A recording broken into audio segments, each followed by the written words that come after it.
तो हेलो बच्चों, क्या हाल चाल है आपके। आई होप सो आप सब लोग ठीक होंगे। तो जैसे कि हमने आप सबसे बोला था कि हम लोग जो है उत्तराखंड क्लास 10th और क्लास 12th यानी कक्षा 10 और कक्षा 12वीं के लिए गणित और साइंस का जो है PYQs लेके आएंगे, और साथ ही जो है कुछ ऐसे क्वेश्चंस भी आपको बताएंगे जो क्वेश्चंस आपके पॉइंट ऑफ एग्ज़ाम के लिए वेरी वेरी इंपॉर्टेंट है। ठीक है ना। तो चलिए, आज जो है आप में से बहुत सारे बच्चों ने ये पेपर शायद सॉल्व कर भी दिया होगा, क्योंकि ये जो है ना एक सैम्पल पेपर है। और ये सैम्पल पेपर जो है आपको कहाँ मिलेगा, ये मिलेगा आपको जो आपकी विद्यालय शिक्षा परिषद की साइड है ना, वहाँ पे आपको ये पेपर मिल जाएगा PDF फॉर्म में। तो चलिए, इस पेपर से सबसे पहले आज हम लोग जो करेंगे ना, वो करेंगे हम लोग ऑब्जेक्टिव क्वेश्चंस जो एक एक नंबर के आते हैं, और बहुत ही इंपॉर्टेंट है। आई होप सो आपको समझ में आ रही होगी मेरी बात। जो मैंने, अगर किसी बच्चे ने मेरी कल की क्लास नहीं देखी तो आप उसको जरूर देखेगा। वो ऑब्जेक्टिव क्वेश्चन इसलिए इंपॉर्टेंट है आप लोगों के लिए, क्योंकि देखो एक एक नंबर से ही आप जो है ना एक अच्छा स्कोर कवर कर सकते हैं। मेरी बात समझ में आ रही है। आप जो है एक अच्छा स्कोर कवर कर सकते हैं, और मेरा भी यही एम रहेगा कि जो आपका रिजल्ट आए उसमें आपका एक अच्छा नाम हो, एक अच्छा आपके मार्क्स आए। तो चलिए स्टार्ट करते हैं आज का सेशन। और सबसे पहले मैं आपको बताना चाह रहा हूं कि क्वेश्चंस देखिएगा, ठीक है ना। मैंने आज एक एक नंबर के क्वेश्चंस लिए हैं। थोड़ा मैं इसको बड़ा कर देता हूं स्क्रीन को अपनी, ताकि आपको जो है क्वेश्चंस समझने में प्रॉब्लम ना आए। ठीक है ना। तो आप समझिएगा इस क्वेश्चन को, पढ़ेंगे क्वेश्चंस और स्टेप बाय स्टेप देखो आराम आराम से करेंगे। उसके बाद हम बड़े क्वेश्चंस को भी सॉल्व करने की कोशिश करेंगे यहाँ पे। ठीक है ना। तो पहले हम देख रहे हैं छोटे छोटे क्वेश्चंस, नन्हे नन्हे प्यारे प्यारे क्वेश्चन। देखो दोस्तों, पहला क्वेश्चन क्या कह रहा है आपसे, कह रहा है यदि x बराबर -3 द्विघात समीकरण एक्स स्क्वायर प्लस के माइनस एक्स स्क्वायर प्लस के माइनस 1 मिनट है, एक्स स्क्वायर प्लस के माइनस 2 इंटू एक्स प्लस 9 बराबर 0 का एक हल है, तो के का मान क्या होगा। देखिए, द्विघात समीकरण आप सबको पता है कि क्वाड्रेटिक इक्वेशन क्या होती है। अगर x बराबर -3 इस समीकरण का एक हल है, तो इसका मतलब जो x बराबर -3 है ना, वो इस समीकरण को संतुष्ट करेगा, यानी कि सेटिस्फाई करेगा। आप क्या करेंगे, x बराबर जो -3 है ना, इस समीकरण में डाल देंगे। आराम से आपने x बराबर -3 इस समीकरण में डालना है और आपको आपका आंसर मिल जाएगा। तो डालते हैं, देखिए x बराबर -3 जैसे हम इसमें डालते हैं ना, तो क्या हो जाएगा, देखो -3 की पावर 2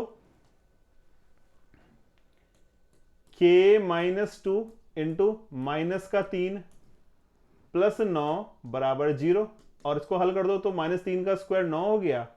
गुणा कीजिएगा -3k और माइनस माइनस +6 प्लस 9 बराबर 0, यानी 9 और 9 18, 18 और 6 हो गया आपका 24, -3k बराबर 0, यानी 24 बराबर हो गया बच्चे लोग 3k, और k बराबर 24/3 यानी कि 8। तो आप आराम से ऑप्शन नंबर जो आपका दे रखा है, कौन सा दे रखा है, B 8, जो कि बिल्कुल सही उत्तर है। ठीक है ना। देखो बन गया ना आसान सा। कॉन्सेप्ट आपको ध्यान रखना है कि क्वेश्चन में क्या आपसे पूछ रहा है। ये इंपॉर्टेंट थिंग होती है कि आपसे क्वेश्चन में क्या पूछा जा रहा है, और आप उस क्वेश्चन में क्या अप्रोच लगा रहे हैं, कैसे उस क्वेश्चन को हल करने की कोशिश कर रहे हैं। ठीक है ना। चलिए अगला क्वेश्चन देखते हैं। इसने बोला दो धनात्मक पूर्णांक x और y को हम x बराबर से लिखा हुआ है, देखो थोड़ा समझना है, x बराबर है m की पावर 3 गुणा n की पावर 4, और y बराबर m की घात 5 गुणा n की घात 2। तो आपसे बोल रहा है कि के रूप में व्यक्त किया गया, जहां m और n अभाज्य संख्याएं यानी कि प्राइम नंबर्स हैं, तो x व y का लघुत्तम समापवर्ती यानी कि LCM क्या होगा। अब आपको LCM का कॉन्सेप्ट याद होगा। देखिए जैसे मैं आपसे बोलूं 4 और 2, इसका LCM कितना होगा, आप बोलोगे जिसका LCM यानी कि लॉ 100 पौ क्या होगा, 4 होगा। हमेशा बड़ी संख्या होता है ना। तो अब देखो m की पावर 3 और n की पावर 5, तो m की पावर 3 n की पावर 5 में बड़ा कौन है, तो आप बोलोगे जी m की पावर, इसमें m की पावर 5 बड़ा है, बिल्कुल सही है। n की पावर 4 और n की पावर 2 में कौन बड़ा है, तो आप बोलोगे जी n की पावर 4 बड़ा है। तो यही तो इसका एलसीएम यानी यही तो इसका क्या है, यही तो इसका लघुत्तम समापवर्तीय है, यानी कि ऑप्शन नंबर 4 है। Got it? समझ में आया आपको क्या कहा मैंने आपसे? एलसीएम क्या होता है? दोनों संख्याओं में जो बड़ी टर्म होती है उसको हम एलसीएम बोलते हैं, और जो छोटी टर्म होती है, जो छोटा पद होगा, उसको हम एचसीएफ यानी कि महत्तम समापवर्तीय बोलेंगे। ठीक है ना? लघुत्तम समापवर्तीय बड़ी टर्म्स बड़े पद को बोलते हैं, और महत्तम समापवर्तीय छोटी टर्म यानी कि छोटे पद को बोलते हैं। चलिए अगला क्वेश्चन देखिएगा क्या कह रहा है। बिंदुओं 3, और -7, -6 को मिलाने वाले रेखाखंड के मध्य बिंदु का निर्देशांक क्या होगा? अब देखो दोस्तों, निर्देशांक आपसे पूछ रहा है, इसने बोला है कि दोनों बिंदु को जोड़ने वाले जो मध्य बिंदु होगा इसका निर्देशांक क्या होगा। तो आप क्या करेंगे, देखिए आपने कुछ नहीं करना, यहां पे लेंगे आप x1, इसको आप मानेंगे x1, इसको मानेंगे y1, इसको मानेंगे x2, इसको मानेंगे y2। और आपने फॉर्मूला पढ़ा होगा, फॉर्मूला आपको ध्यान होगा, x बराबर क्या होता है? x बराबर होता है x1 प्लस x2 बटे 2, और y बराबर होता है y1 प्लस y2 बटे 2, यानी कि ये मध्य बिंदु यानी कि मिड पॉइंट का फॉर्मूला है। तो x1 कितना है? 3 है, x2 कितना है? -4। तो 3 में से -7 गया, 3 में से -7 गया तो -4 बचा, 4/2, और y1 कितना है? -2, और y2 कितना है? -6। तो -2, -6, -8 हो गया जी। अब इसको डिवाइड बाय 2 करेंगे तो 2 दूनी 4 यानी कि -2, और 4 दूनी 8 यानी कि -4। तो आपको उत्तर आ रहा है -2, -4, यानी कि जो आपका ऑप्शन नंबर 1 है ना भाई, वो बिल्कुल करेक्ट आंसर है। आई होप सो आपको समझ में आ रहा होगा। देखो बहुत ही बेसिक से क्वेश्चंस हैं, और एक एक नंबर के क्वेश्चन तो इनको हल करना पड़ेगा आपको। ठीक है, अब देखिए अगला क्वेश्चन आपसे कह रहा है, क्या कह रहा है, थोड़ा मैं इसको इस टाइप से ऊपर कर लेता हूं ताकि आपको इसमें प्रॉब्लम ना आए। ठीक है ना? क्वेश्चन समझिएगा। इसने बोला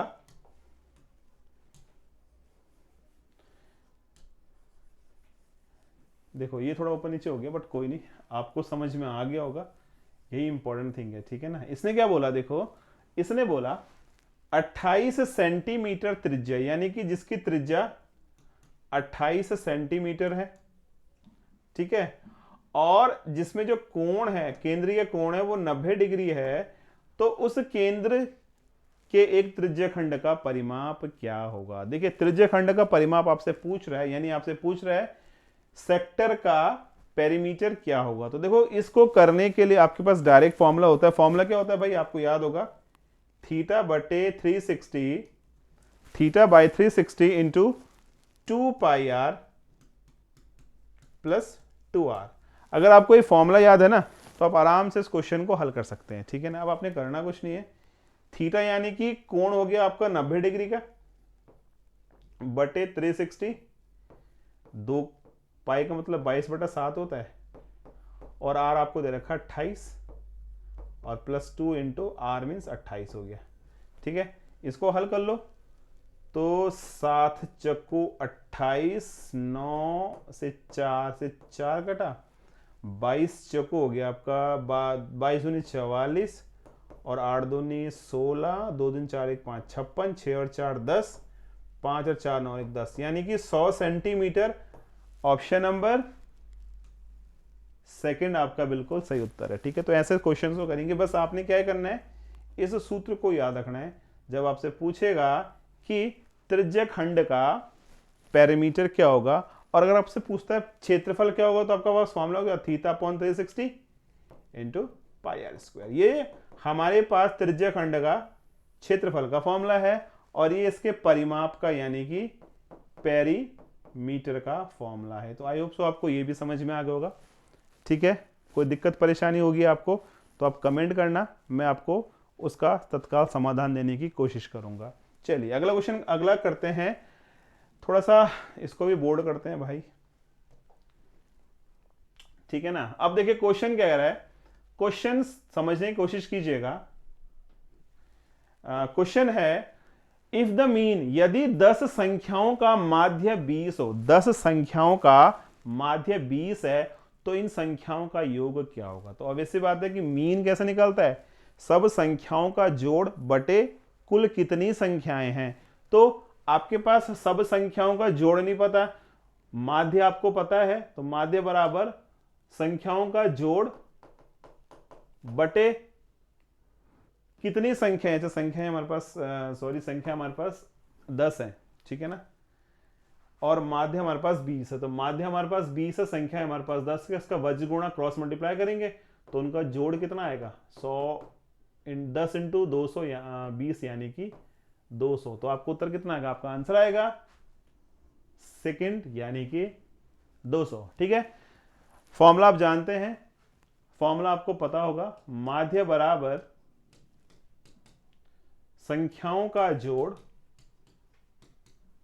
संख्याओं का जोड़ बटे कुल कितनी संख्याएं हैं। 2 हैं, 4 है, 5 है, 10 है, 50 है, वो क्वेश्चन में दे रखा होगा, ठीक है ना। तो इसका आंसर आया 200। अब आइए अगला क्वेश्चन करते हैं। इसने बोला एक वृत्त की स्पर्श रेखा स्पर्श बिंदु से गुजरने वाली त्रिज्या पर क्या होती है।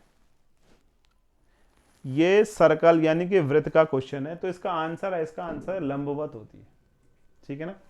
हमेशा जो टेंजेंट होता है, स्पर्शी होता है, वो रेडियस पे हमेशा लंबवत यानी कि 90 डिग्री पे होता है। ऐसे होता है, देखो सर्कल है, ये रेडियस है, और हमने क्या बोला, ये स्टेप से ना, तो ये इसका लंबवत होगा, तो ये लंबवत तो होगा, ये हमेशा लंबवत होता है। तो ऑप्शन नंबर सेकंड आपका बिल्कुल सही उत्तर है। चलिए क्वेश्चन नंबर जी पे चलते हैं। द्विघात समीकरण 2x square minus 4x plus 3 2x की पावर 2 माइनस 4x प्लस 3 का विविक्त कर क्या होगा, यानी कि डिस्क्रिमिनेट क्या होगा। तो आप जानते हैं विविक्त कर क्या होता है, बी स्क्वायर माइनस का 4ac होता है ना। अगर आप इस समीकरण को कंपेयर करेंगे ax square plus bx plus c से, आप तुलना कीजिए इसको, तो a बराबर आपका 2 है, b बराबर आपका -4, तो डाल दो यहां पे -4 का स्क्वायर माइनस 4, a का मान कितना है 2 है, और c का मान कितना है, c का मान आपका है 3, तो 16 माइनस 4 दूनी 8 या 24, तो 16 में से 24 गया माइनस का 8, यानी कि ऑप्शन नंबर आपका जो चौथा है ना, वो बिल्कुल सही उत्तर है, ठीक है ना। तो direct B square minus 4ac का फॉर्मूला आपने यूज करना है, और इससे आपका आंसर मिल जाएगा, ठीक है। The distance of the point यानी मूल बिंदु, मूल बिंदु क्या होते हैं भैया, मूल बिंदु होते हैं 0,0, मूल बिंदु क्या होते हैं, मूल बिंदु होते हैं 0,0 हमारे मूल बिंदु होते हैं। और आपसे क्या पूछ रहा है कि मूल बिंदु से 9,-3 की डिस्टेंस यानी कि दूरी क्या होगी, यानी दूरी क्या होगी। तो आप क्या करेंगे, देखिए डिस्टेंस का फॉर्मूला आपको याद होगा, x2 माइनस x1 का स्क्वायर वर्ग y2 माइनस y1 का वर्ग होता है, ठीक है। तो यहां पे हमारे पास 9,-3 और एक मूल बिंदु हमेशा 0,0 होते हैं, है ना।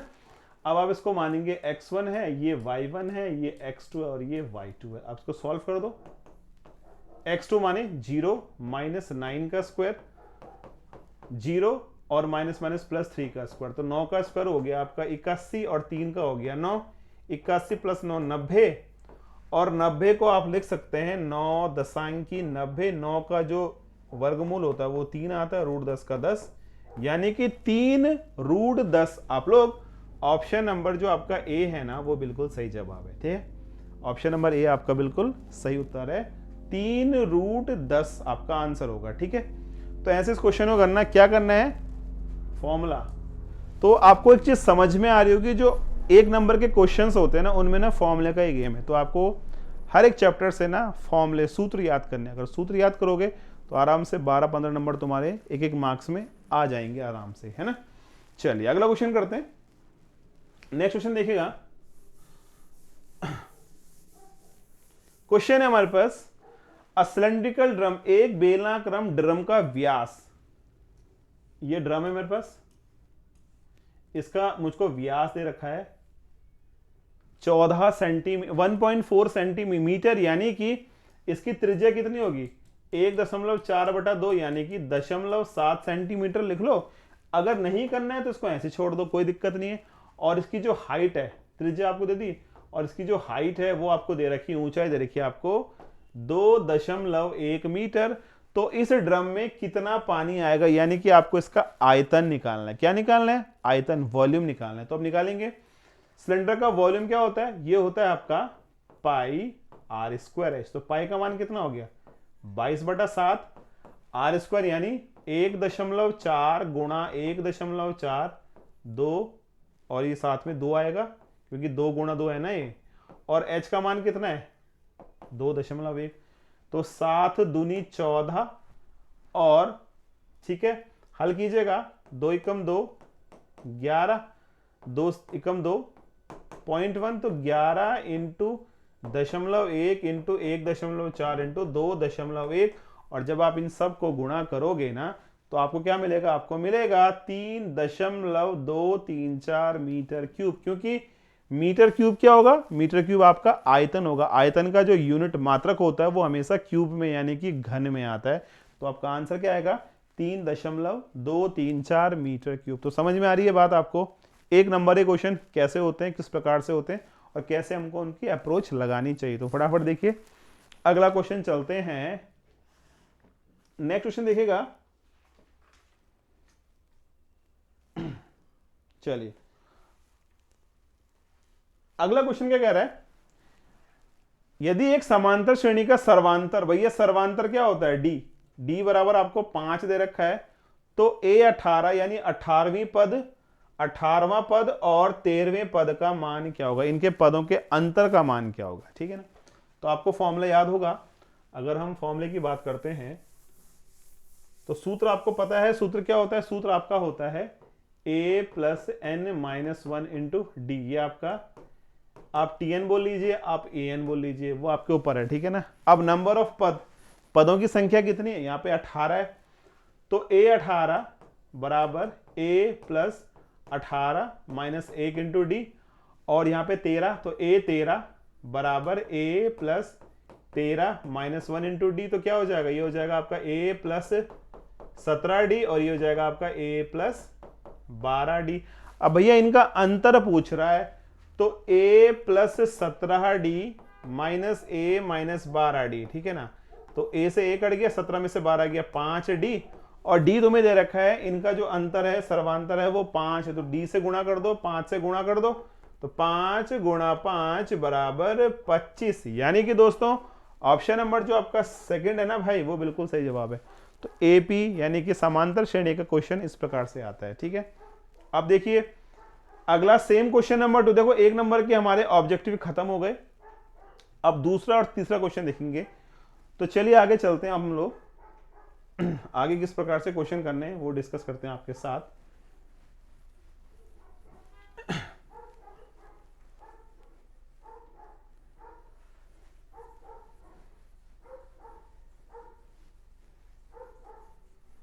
चलिए अगला क्वेश्चन है, देखिए थोड़ा ध्यान दीजिएगा। क्वेश्चन आपसे कह रहा है, क्वेश्चन नंबर 2 की मैं बात कर रहा हूं। ठीक है ना। क्वेश्चन नंबर 2 है, फाइंड द फिफ्थ टर्म। एक समांतर श्रेणी का 5वां पद निकालना है लास्ट से, यानी कि अंतिम से 5वां पद निकालना है। समांतर श्रेणी के हमारे पास 11, 8, 5 और -55, ये आपका अंतिम पद है। ठीक है ना। -55 है। तो आपको -55 से 5वां पद निकालना है। तो आपके पास दो तरीके हैं, या तो आप यहां से इसका जो सर्वांतर उसको घटाते रहिए तो आपको आपका आंसर मिल जाएगा। दूसरा फॉर्मूला हमारे पास क्या होता है? L minus n minus 1 into d, जहां पे L आपका अंतिम पद होगा। L क्या होगा? अंतिम पद। N आपके पदों की संख्या, और D आपका सर्वांतर है। ठीक है ना। तो यहां पे L कितना है? -55। कौन सा पद निकालना है भाई? 5वां पद निकालना है। तो 5 -1, और D देखो इनके बीच का डिफरेंस देखो, 8 में से 11 गया -3, 5 में से 8 गया -3, यानी कि जो सर्वांतर है वो -3। तो यहां पे -3 लिखो।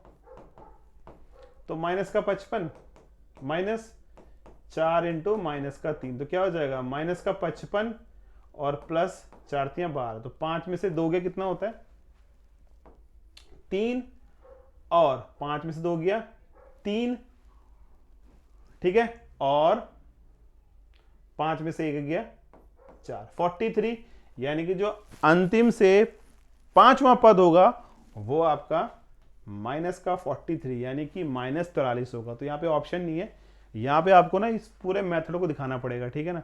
अब एक चीज मैं आपको और बताऊं, जो हमारे ऑब्जेक्टिव क्वेश्चन जिनमें ऑप्शन दे रखा है 1 2 3 4, तो यहाँ पे आप लोग डायरेक्ट आंसर लिखेंगे तो आपको पूरे नंबर मिलेंगे, अगर आप मेथड भी करते हैं तो भी आपको पूरे नंबर मिलेंगे। बट अब जो क्वेश्चन नंबर 2 और क्वेश्चन नंबर 3 है ना, यहाँ पे हमारे पास ऑप्शन नहीं है, विकल्प नहीं है, तो यहाँ पे हमको ये पूरा मेथड दिखाना पड़ेगा, तभी आपको 1 नंबर मिलेगा। याद रखना है इस चीज को, जहां पे ऑप्शन दे रखे वहां पे लिख दो आंसर, इसका ए है, इसका बी है, इसका सी है, इसका डी है, और जहां पे ऑप्शन नहीं दे रखे होंगे ना वहां पे आपको पूरा मेथड दिखाना पड़ेगा भाई, ठीक है। चलिए क्वेश्चन नंबर 3 देखते हैं। क्वेश्चन नंबर 3 क्या कह रहा है भाई, देखो थोड़ा समझने की कोशिश कीजिएगा। क्वेश्चन नंबर 3 में दिए गए चित्र में पी क्यू तथा पी आर, दिए गए चित्र में पी क्यू तथा पी आर एक वृत्त की स्पर्श रेखाएं, यानी कि ये और ये एक वृत्त की स्पर्श रेखाएं हैं, जहां पे पी क्यू 7 सेंटीमीटर है और पी आर वो तो हमें पता ही नहीं है। तो आप देखो यहां पे 60 डिग्री का कोण है ना, तो यानी कि ये दोनों लाइनें 60 यानी दोनों आपस में सेम हो जाएंगी, ये समद्विबाहु त्रिभुज बन गया। अब देखो आप जानते हैं कि ये एक कॉर्ड है, यानी कि ये क्या है, ये हमारे पास एक जीवा है, तो जीवा का ये कोण और ये कोण दोनों आपस में बराबर होंगे, होंगे ना, क्योंकि ये दोनों स्पर्शी पे हैं। तो आप इसको x मान लीजिए, इसको x मान लीजिए, तो अब क्या होगा 60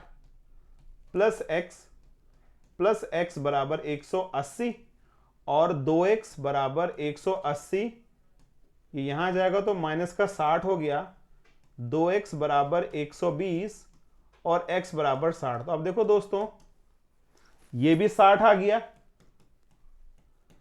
ये भी 60 आ गया। अब आपको पता है किसी त्रिभुज में जब तीनों कोण समान हो, यानी कि 60 60 60 के हो, तो उसको क्या बोलते हैं, उसको बोलते हैं इक्विलेटरल ट्रायंगल, यानी कि समबाहु त्रिभुज। क्या बोलते हैं, समबाहु त्रिभुज।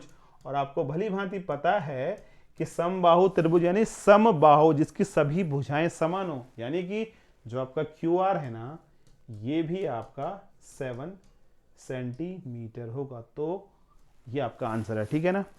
तो 1 मार्क्स के क्वेश्चन इतने थे आपके एग्जाम में। अब हम कल डिस्कस करेंगे आपके साथ 2 नंबर के क्वेश्चंस की, ठीक है ना। तो मिलते हैं आपसे कल। अगर आपको क्लासेस अच्छी लग रही है तो लाइक कीजिएगा, शेयर कीजिएगा वीडियोस को, ताकि आपके दोस्तों को, आपके भाई बहनों को बेनिफिट मिल सके। और अगर कोई डाउट होता है तो आप कमेंट बॉक्स में जो है मैसेज कर सकते हैं, ताकि हम आपको उस प्रॉब्लम का तत्काल समाधान दे सकें, ठीक है ना। तो मिलते हैं आपसे क्लासेस में, तब तक के लिए जय हिंद बच्चों।